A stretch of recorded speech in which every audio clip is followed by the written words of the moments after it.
textbooks for students, taking the stage as a form of expression, and kicking fall sports into gear. All that and more starting right now. Marquette is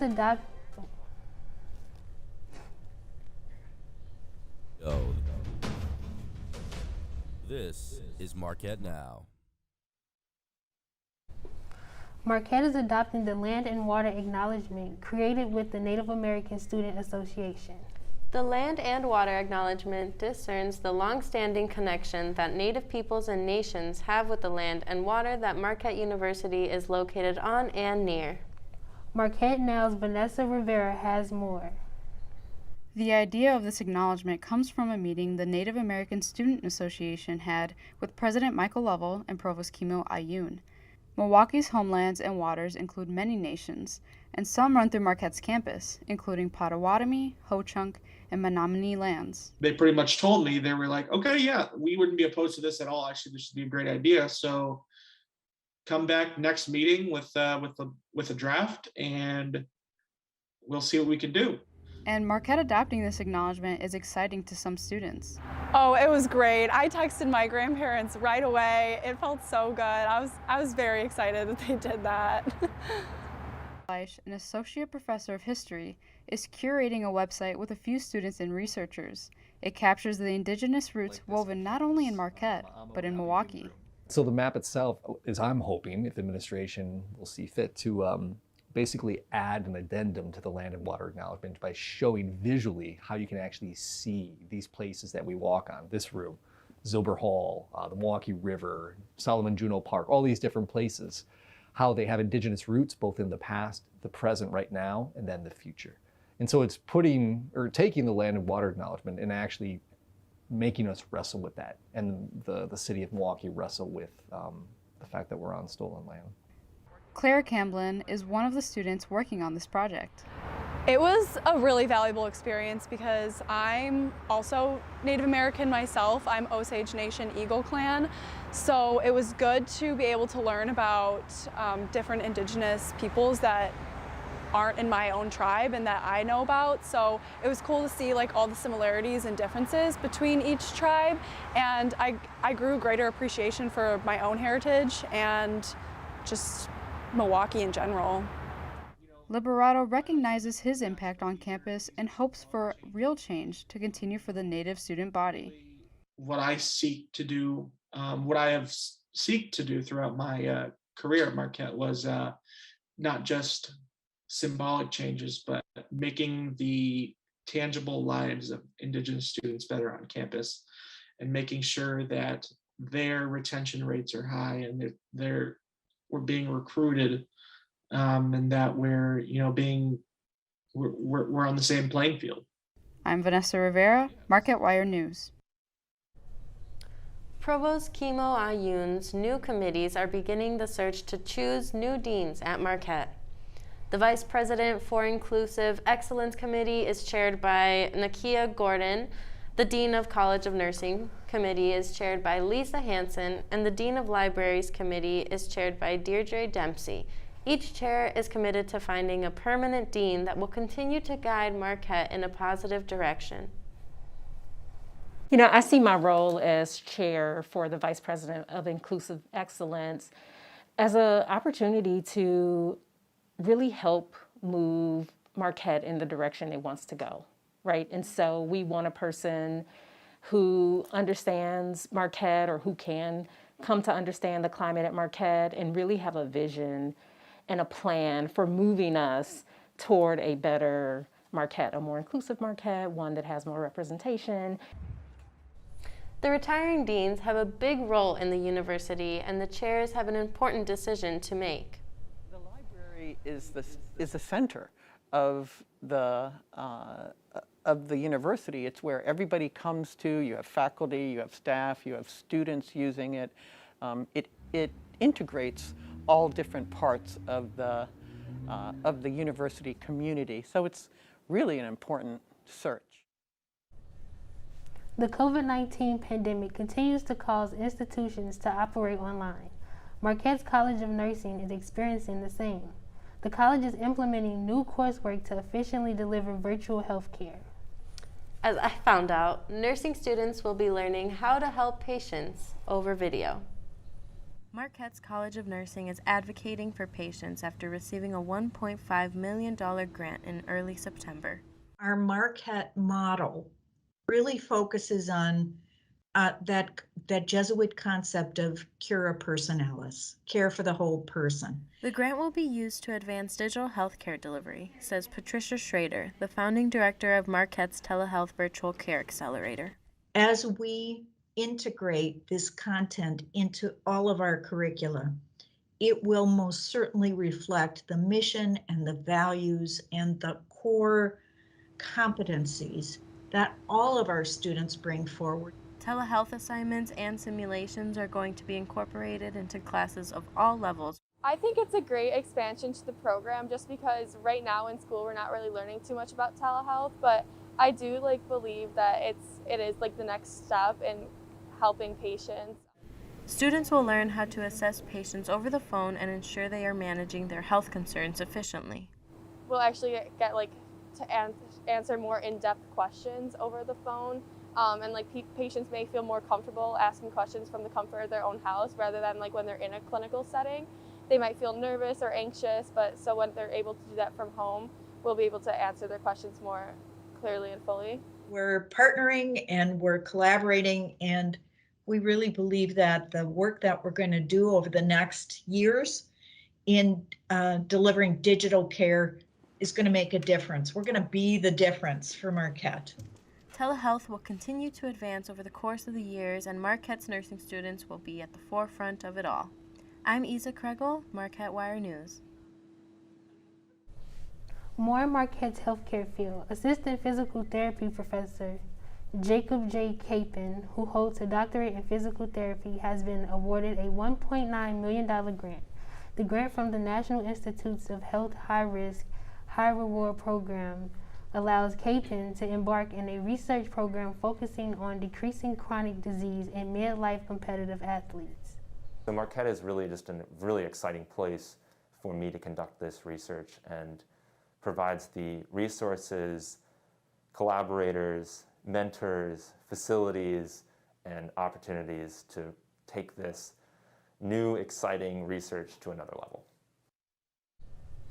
This month is Campus Sustainability Month. Marquette is actively working to make environmentally conscious decisions. Sustainability Month is a way for higher ed institutions to celebrate their achievements, raise awareness of why sustainability in higher ed is important, and then put on some really fun events. Various organizations are holding events outside the AMU, such as a t-shirt to tote bag event and a pop-up thrift shop. Over the course of the month to celebrate sustainability, and raise awareness about what we're doing on campus, but then the work doesn't stop after this month. So. Books are a common necessity for college students, but they're often expensive and not all students can afford them. Marquette Now's Jackson Groves highlights the group that's helping these students in need. Yeah. Being business partners. I sent it yesterday. And friends. No, what is this? Is a rare combination, but Marquette sophomores Julie Alman and Wendy Perez make it work. Communication is key. So when I don't like something, I talk to her, and when she don't like something, she talk to me, and we just plan something that works for the two of us. Perez and Alman run the organization Community Books U, which lends free textbooks to first-generation and low-income college students right out here at the 707 Hub. They came up with the idea for Community Books U last year. Julie had the idea, and she's like, we should do this, and I'm like, obviously, I'm affected by it, so yes, we have a problem, and we should really think of a way to resolve it. Alman says the main issue facing the group right now is space to store and distribute the textbooks. The big challenge right now is that we don't have the place to catalog those books and put those books in order. So we are trying to get the place here at Marquette, but also a place that students can go in and go out easily. Even with the challenges they have faced, Perez and Alman have their friendship to fall back on to help each other. I think one thing that really helps with our friendship is that we really support each other. So if I don't really know how to answer a question, Julie takes on the role of answering, or just fixing each other's hair. So I think that's really nice. In the 707 Hub, I'm Jackson Gross, Marquette Wire News. In 2016, Marquette University was considered the least sexually healthy university in the nation. But it has been 5 years since the study was released into the public. Marquette Now's Manuel Gonzalez reports on what the university has done since then. In 2016, the State of Education published a study that listed Marquette University as the least sexually healthy college in the U.S. However, the Marquette Wire noted in 2016 that this study was based on flawed metrics. In 2021, Marquette University has programs like Bringing in the Bystander that educate students on sexual health in the university. Caitlin Clancy, Wellness and Prevention Peer Plus educator in charge of Bringing in the Bystander program, talked to MUTV about what she expects to get out of this program. I am a two-time survivor of sexual assault, so I hope that people can understand that we have an organization on campus that is there to listen and be support and connect individuals in similar situations. No one on campus is alone because we are here to help give you a voice and make you comfortable in your recovery. Katie Adler, coordinator for Advocacy Services and Sexual Violence Prevention, talks about what could be improved and plans for the future regarding sexual health in Marquette University. Violence prevention education is constantly adapting and changing. We are always learning about new research, new best practices, and so in that way we are always looking to improve what we're doing. What we want to do to further improve is to continue to access resources that are on campus, information that we already have, to continue to inform what we're doing. With no plans in mind to change their sexual health programs, Marquette University is confident about the steps they have taken. From MUTV, this is Manuel Gonzalez. Coming up, students of color share their stories. And later, building bridges one kick at a time. We'll be back.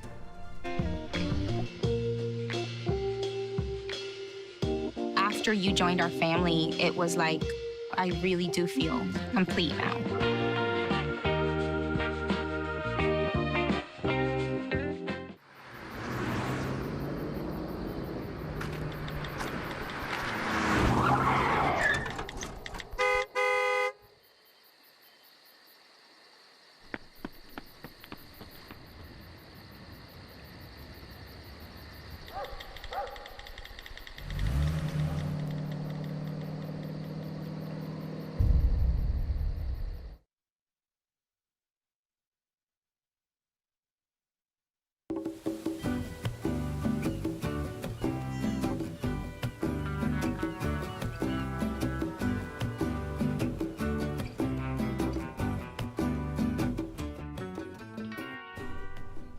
Welcome back to Marquette Now. I'm Rakaya Hatch. And I'm Issa Kregel.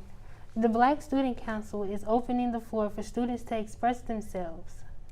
Marquette Now's Vanessa Rivera shares the creativity and inspirational messages from that night. The 707 Hub is lively with poetry, spoken words, and music. The Black Student Council is hosting an open mic night. Students are gathering to share their own form of art, and some touch on deep, emotional feelings. I'm telling you now, to wisely choose your ground, because if you don't, you're gonna go down on the wrong side of history. I remember writing it when the whole George Floyd came in. I was just kind of angry, upset. I remember praying about it and I was like, I don't know what to do. So. Because the war isn't over, nah, it's about to go down. It felt natural, almost. Poetry, spoken word, a lot of people express some emotions that they've been holding inside of themselves. It's kind of touchy for me because it's my brother, and I lost him earlier this year to gun violence. And me and my brother got a chance to actually write a poem together, and put our thoughts into it. So I'm sharing it with y'all. And that's what spoken word does. You know, it's when an artist performs and they speak from their heart, their passion, and that draws inspiration to the crowd. Sharing personal passions touch other students in Milwaukee as well. At the end of the day, we're all having a human experience. So if you can kind of express that in a place where other people can reciprocate that expression, where understanding is the goal, ultimately. And that's what an open mic night is ultimately about. People coming together, sharing their passions, and other people rocking with it or not rocking with it. Rocking or not, tonight it appears to be effective. And I'm excited to see the change and be the difference, like our school motto. I'm Vanessa Rivera, Marquette Wire News. Come and sing your heart out at Marquette's Karaoke Night. Co-hosted by the Latin American Student Organization and Sigma Lambda Gamma, Karaoke Night was made in an effort to provide students a fun and relaxing activity. Students enjoy tacos and drinks while going up on stage to sing their favorite songs. Co-President Julia Bersuto shares more.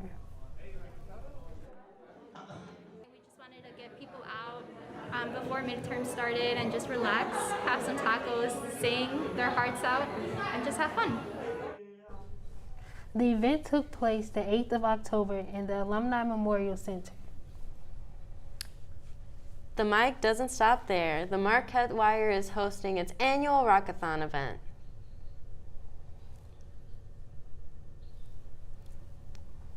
This Friday.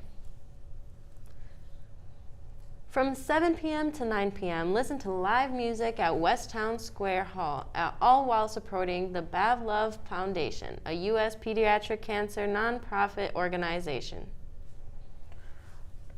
Marquette University Police Department officers made different kinds of traffic stops over the weekend, trying to prevent kickball players from getting around the bases. The kickball teams consisted of MUPD officers, their families, and community members, with the goal of building bridges between law enforcement and their neighborhoods. That really, I think, is the best part of community events, just seeing the excitement in the children's faces and the opportunity to talk with the kids. The event organizers hope to emphasize the word unity in community. And by bringing everyone together and trying to do something in a joint effort, that really makes a difference. It's really what community is all about. This was the second annual kickball game event. Organizers hope to get an even larger group of people next year. Beautiful art and beautiful singing came together at the Haggerty Museum for Family Weekend. It doesn't matter what weekend it is, families seem to be happy to be back in attendance for the special weekend.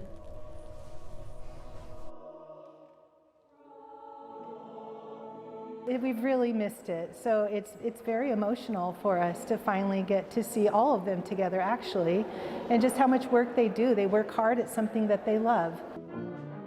That love comes to life in the form of energetic music at the band concert at the Varsity Theater as well. Family members were thrilled with the performances and can't wait to get back to campus for the next one. It was really fun to be able to see everyone play in person and just feel the energy of the music and be around people. It was nice. I'm excited for this fall weather, are you? Yes, I am. I've been enjoying it. Joining us now is Connor Baldwin with a look at our weather. All right, thanks guys. As we head over here, let's take a look at the forecast right now. So currently it is 67 degrees Fahrenheit and a slight chance of rain at 25% for precipitation and winds heading southeast at 12 miles per hour. As we head into the overnight lows, we're looking at Superior is at a 47 degrees Fahrenheit and Minocqua at also 47, and heading further down south, Madison's at 45 and Milwaukee at a warm 68. Tomorrow's highs, we're looking at Superior 53, Eau Claire at 62, and heading out into the eastern parts, Green Bay at 67 and Milwaukee at a nice 69. All right, tonight we're looking at slight chances of rain that are going up 40%. So if you're going on a late night walk, grab your umbrella. Lows at 61 and winds heading southwest at 10 to 15 miles an hour. Tomorrow we're looking at a slightly smaller chance of precipitation, but a warm 68 degrees for temperatures and winds heading west-southwest at 11 miles per hour. As we head into the 5-day forecast, we're looking at Friday, a chance of showers, but don't let it rain on Rockathon. Highs of 60 and lows of 54. Saturday, rain clears, but we're keeping up with the clouds at highs of 59 and lows of 46. Sunday will be a sunny day at highs of 65 and lows of 48. And heading into Monday, we're going to keep up with the sunshine and stay at 68 and lows of 53. And Tuesday, some clouds are going to move in, and it's going to be partly cloudy with 66 and lows of 51. That's it for the weather. Stay with us because Kevin Fitzpatrick will be right back with the sports after this. Have you ever seen somebody treated unfairly because of the color of their skin? Do you guys know what it means to have white privilege? What is racism and what do you think about it? Talk to young children about what racism is, giving them the language to understand it. They can be disruptors. They can shape and shift culture. We may not always know the answer, but we'll try and help you learn. You don't have to have all the answers, but that doesn't mean we can't start.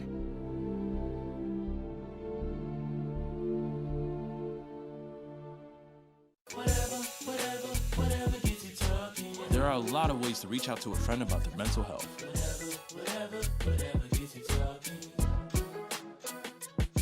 Learn how you can help at seizetheawkward.org. What are you looking for?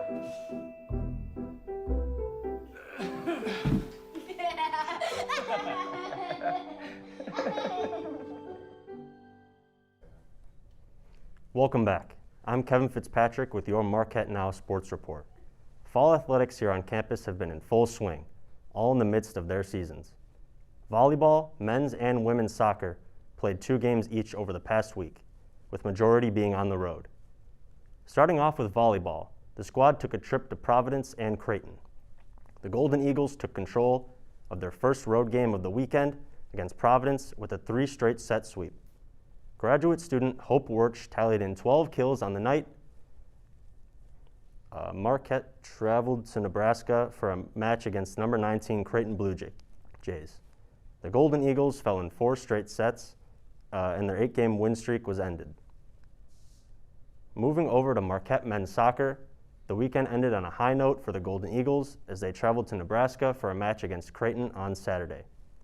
Securing a 3-1 win, redshirt junior forward Lucas Sunenson scored first on the night, and Beto Soto struck again shortly after. The Blue Jays were able to respond with their lone goal of the game before Lucas Sunenson struck again to help Marquette come out victorious. Sunenson now has 5 goals on the season, and after his performance on the road, he was named to the Big East honor roll for the 2nd week in a row. The women's soccer team wasn't as fortunate over the weekend, dropping both of their road games. The first stop was Thursday in Connecticut, where they were shut out 3-0, ending their 3-match win streak. This was also the first time since September 5th that the Golden Eagles allowed multiple goals in a match. On Sunday, Marquette traveled to Providence, where they lost by a score of 3-1. The only goal of the game came from first-year forward Maggie Starker. Marquette's now looks ahead for redemption tomorrow night back at Valley Fields against St. John's. That's it for sports, but don't go anywhere. Marquette Now will be right back with our Down to the Wire segment. Hey world, I have a quick message. It's about safe driving. All right, let's go.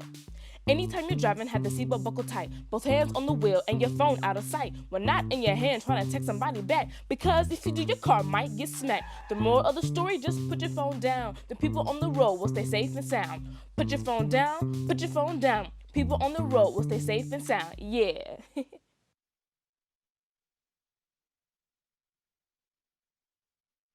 Roll over. When you adopt a shelter pet, you discover all the things that make them unique. And your mother. They're a little bit of a lot of things, but they're all pure love. Every day, Millions of people are connecting. Father, cosplayer, mentor, actor. It's time we take a step forward, come together, and discover how accepting our differences can make us stronger. Welcome back. I'm Rakaya Hatch. And I'm Issa Kregel. Marquette Wire Executive News Editor Megan Woolard joins us now for tonight's edition of Down to the Wire. She's with Alex Rivera Grant to talk about her new position as the editor of Diversity and Inclusion. Megan? Thanks, guys. Thank you so much, Alex, for coming on the show tonight. Thank you so much for having me. So can you tell me a little bit about your new position here at The Wire? Yes, so basically I'm the editor of Diversity and Inclusion, and what I'll do is I'll monitor content, so I'll go through with all of the managers, reporters, editors, making sure that everything we're doing is fitting within diversity and inclusion. We're representing all parts of campus, making sure that we're spreading out, highlighting different orgs that we may not have covered before. I also host discussions within The Wire about diversity and inclusion, a lot of unconscious bias, and that's what a lot of my work is kind of pushing to change, because everyone has unconscious bias. I have it, you have it, everyone has it. So that's kind of what I'll talk about and kind of trying to change our perspective on those kinds of things. And that's kind of what my week will look like on a daily basis. I'm usually here for people to ask questions. If anyone ever has any issues, they can reach out to me. They need help finding sources. That's kind of where my job is here at The Wire. That's awesome. So since you are the first ever editor of Diversity and Inclusion here at The Wire, can you sort of say, why this position was created, or is there anything that prompted the creation of the position? Yeah, so we as an organization really wanted to hold ourselves accountable on being more diverse and having more inclusivity within our organization, but also what we are producing and sending out into the public. So I know there was discussions about how we can do this, how we can kind of manage this, because we don't want it to just be on our executive director or just the individual branches of The Wire and individual desks. So having this kind of position here really kind of helps to focus what we're doing, so we can take those smaller steps so we can make those larger leaps. And a lot of that has to do with like initiatives that start from like these smaller kind of topics, like reaching out to these orgs, highlighting these orgs, creating accessible content, things like that. Of course. So speaking of initiatives, what are some of these initiatives that you have planned for this semester and the rest of the year? Yeah, so the biggest one, I kind of already talked about it but we really want to make sure that we're highlighting these communities on campus that we normally don't see or hear about in all kinds of other forms of media here at Marquette. This is a predominantly white institution, and oftentimes we can get focused on these white organizations and see a lot of media focusing on that. And one of the initiatives I had was, how can we change our stories so we can get all of these communities to be represented in the things that we have coming out, so that they feel seen, they feel heard. And we're also learning and growing along with that kind of work. And then the other kind of side initiative that I wanted to stress was accessibility.